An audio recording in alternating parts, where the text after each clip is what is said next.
Door-to-door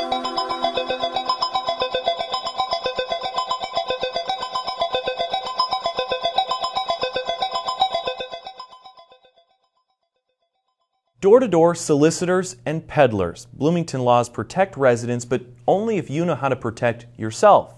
Welcome to Bloomington Today. I'm Reed Erickson. Thanks for joining us. We're all familiar with the idea, a knock on the door and a sales pitch. In Bloomington, anyone selling products door-to-door typically is considered a solicitor. Solicitors sell you a product that would be delivered or installed later. Right when somebody knocks on your door, the first thing to ask for, I would anyways, is to ask for their city-issued ID. As soon as they start into their sales pitch, cut them off. In Bloomington, Morning. Good morning. if someone comes to your door to sell you something, they need one of these, a license.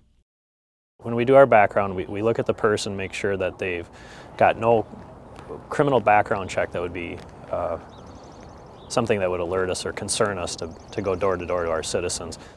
Doug Junker is the City of Bloomington's license examiner. He checks to make sure door-to-door salespeople qualify for a city license.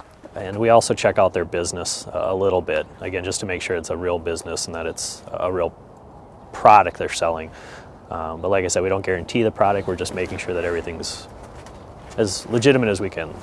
The City of Bloomington issues photo ID license cards to approved solicitors, but that doesn't stop some from knocking on your door. We have an ordinance here in Bloomington that requires that you have a license to sell door-to-door. I wasn't aware of that. Okay.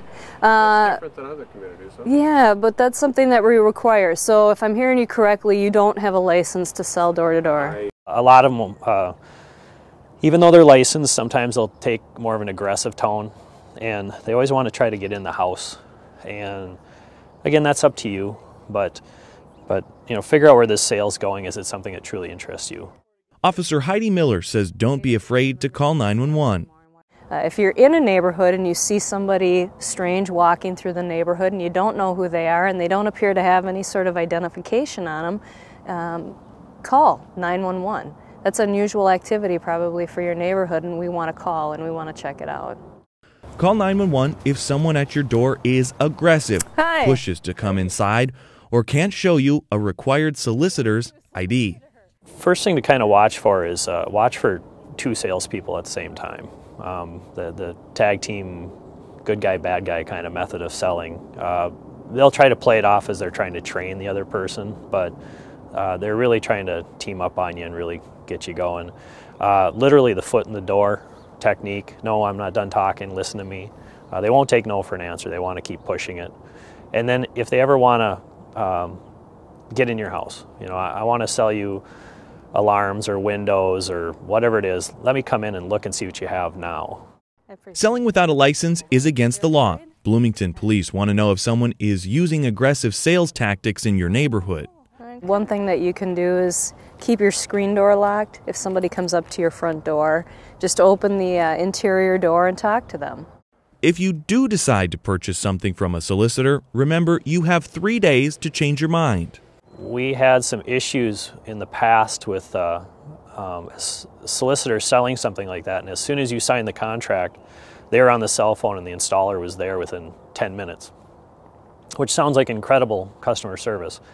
But what they're trying to do is really get you locked into that contract. Contracts have you have 3 business days to think about that contract and back out. And what we've put into our ordinance is they cannot install for 3 days to make sure you have time to think about that. Beware of solicitors who say they work on behalf of the city. Now, city crews do conduct business at and around your home, but they're not asking you to buy anything.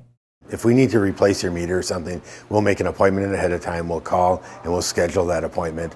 The other time that we would be entering your house would be the fact that you would call us requesting our service, i.e. you have a meter leaking, you have sewage backing up in your basement. Under those scenarios, you initiate the call, we respond. We would show up in a city vehicle, of course, a city uniform, and also have our city IDs with us. Remember, the city never contracts solicitors to sell products or perform tasks on our behalf. In the case of specifically the water thing, we don't contract anybody on our behalf to do any testing for you, to solicit you to buy a water softener. We do not do any door-to-door type of sales at all. And I think that's true for all city departments. We're not out there selling our services.